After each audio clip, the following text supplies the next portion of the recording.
This is the iPod Touch we used. We used it because it would help very well when we were filming our music video, as Leo could hide it in his back pocket and put the headphones in without being noticeable to the camera. So then when he was singing and playing the guitar that we were filming, it would be in sync with the actual song. It also helped us as if we were in college and we need to listen to the song to see if we could have any ideas of the lyrics, then we could just get our iPod and then listen to it right there and then. This is my mobile phone. It's a BlackBerry Curve. It helped us quite a bit with contacting the groups in case I needed to have a group meeting or if we wanted to meet up and film. I also originally recorded the first version of the song on this phone whilst I was out with Leo by myself. This is my SLR at home. It became really useful because I used it to take the Digipack pictures and the magazine advert pictures. It was really helpful because I have had this camera for quite a few years, so I know how to use it, so it was very easy to just get on with it straight away so we didn't fall behind. It's a really good quality camera, so the pictures were already quite good before they went onto Photoshop, which actually helped quite a bit. The quality of the camera was not great, but because our music video was quite simplistic, it didn't really matter. Because if we'd wanted a fast-paced music video, the newer cameras would have worked easier.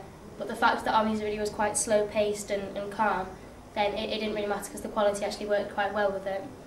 Also, this camera happened to plug into the Mac quite easily and worked quite quickly, which was helpful because then we managed to get most of it over and done with quite quickly, so we could go back on it and edit it quite neatly and get it perfect for us.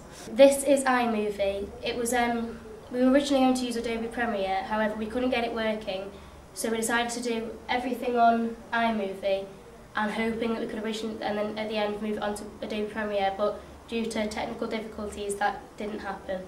But we used iMovie as it was, we used it in Year 12, so we're very familiar with it, so it was very easy to just get on with it and do our work quite easily. It was much easier to edit this year as we'd used it last year, so we were already familiar with it, so we could just get on with it. Considering, as I said before, our music video is quite simplistic, the fact we use iMovie was actually okay because we didn't need any fast-paced editing, so the slow editing actually worked and iMovie is okay for that. We found Photoshop difficult at first, but once we got over that, it became better, allowing us to make our pictures for our Digipack and magazine advert look a lot more professional and a lot better made. And with helping with the SLR, it helped quite a bit. We used YouTube as well. YouTube helped us access other music videos to help us give ideas for our own. We looked at videos such as Ellie Goulding and Birdie. These are two quite well-known folk acoustic singers, and we wanted to base our music video quite similar to some of the ones they do. We also used YouTube Colour Converter after we uploaded it. This helped us edit the colours once it was already uploaded to make them appear brighter, as we couldn't do this actually on iMovie, and we improvised. This is my laptop from home. I used this to edit quite a few pictures originally because we took quite a few pictures we were going to use for the Digipack and the magazine advert. So I edited quite a few just to see what it looked like and what we wanted to do when we got on Photoshop in college.